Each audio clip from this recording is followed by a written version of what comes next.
I think we have to back up for a second and actually talk about why people started gating in the first place and why it even exists. And the big reason that people have started gating or gating years ago, 10, 15 years ago, is because there wasn't easy access to third party data where you could literally just look up with filters and firmographic criteria and say, hey, I need a couple of emails for these people and I'm going to go after them. Well, there weren't data providers like that. So people needed to capture someone's email address in order to go after and contact them.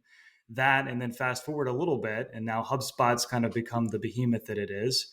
And they've been marketing the idea of doing email nurtures and taking in emails and calling them MQ and running them through a waterfall of sending them personalized content, et cetera. To feed that beast, you need more emails.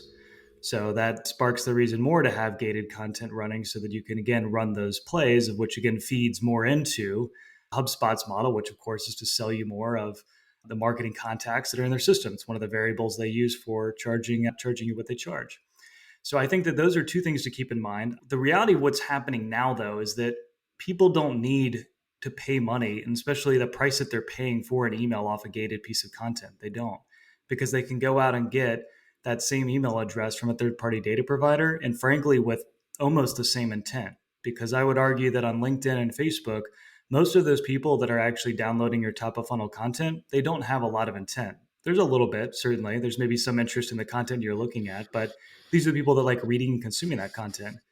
So there's a big issue there that I see. The other is that, kind of talking about why people gate is they need attribution in the channel itself.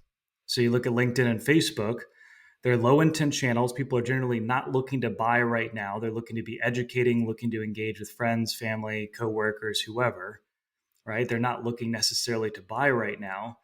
So again, most of the CMOs, most of the VPs of marketing, at least that we're working with, are running it because they want to make sure that they can hit some type of an MQL number and say that, hey, we can justify the ad spend on LinkedIn and on Facebook and say, hey, the $10,000 that we spent on LinkedIn, that was worth something, right? Because we got X amount of leads out of it and the cost per lead was X, and that meets the unit economics that we were trying to hit earlier. But the issue with all of that I have is that all of these, or really, I guess maybe where I should go is where they should be thinking about these channels is using them instead, not to capture an email address that has very low intent where they're paying an exorbitant amount of money on.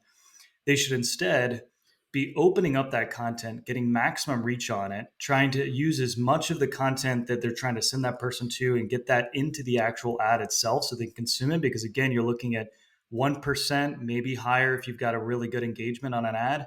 99% roughly of those people are not going to click and follow through and get off the platform.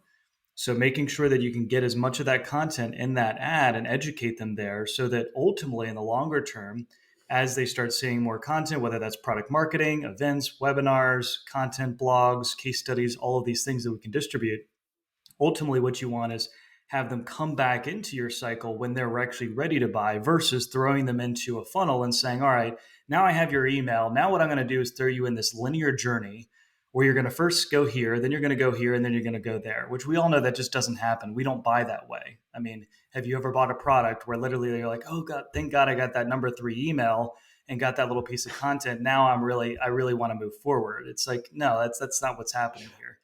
So those are, I guess, some of my initial thoughts on it. There's a lot of things to say about gated. Again, not necessarily always a bad idea. And in fact, one thing to say that's a little bit counterintuitive here to what I'm just saying is sometimes we'll actually run gated in order to get data back about what the conversion rates are after you actually collect all those emails. So for early stage companies that are like, oh, they've read the HubSpot playbook, they want to get into it, we're looking at, all right, well, if you haven't run it before and you're really curious and you're really just motivated to do this, let's go ahead and run it. But then let's go ahead and look at what the conversion rates are after we've run that campaign. So we'll look at 3, 6 months, and 12 months out of, hey, for the emails that we actually collected from that gated ebook or that gated piece of content, whatever it may be, how many of those actually converted? And what we see is that a very small amount convert. We're talking 1%. So 1 out of 1,000 are converting off of that ebook. Whereas you can be much more effective when you're actually driving people to a higher intent type of conversion, which is people that are actually raising their hand, want to talk to sales, et cetera, and then get them into a motion there. And you'll obviously see conversion rates a lot different.